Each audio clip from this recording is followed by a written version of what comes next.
Hello बच्चों, let's read the question. An alternating voltage is connected in series with a resistance R and a inductance L. If the potential drop across the resistance is 200 volt and across the inductance is 150 volt, then applied voltage is. Question में बोल रहा है कि series connection में एक resistance और एक inductance को, this is our resistance and this is our inductance को हमने सीरीज कनेक्शन में एसी सर्किट में लगाया हुआ है। This is our R, this is our L और ये हमारा एसी वोल्टेज है। तो वी आर की value potential drop at resistance is 200 volt and V L that is potential drop at inductor is 150 volt दिया हुआ है। तो हमें अप्लाइड वोल्टेज पूछा हुआ है।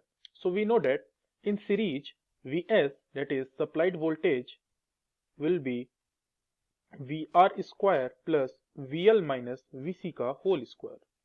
क्योंकि क्वेश्चन में वीसी नहीं दिया हुआ है तो हम वीसी को 0 रखेंगे।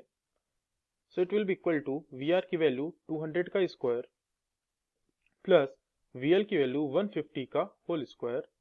So it will be approximately V S की जो वैल्यू आएगी वो होगी 250 volt. So from here we can conclude that option B is the correct answer. I hope you understood it well. All the best.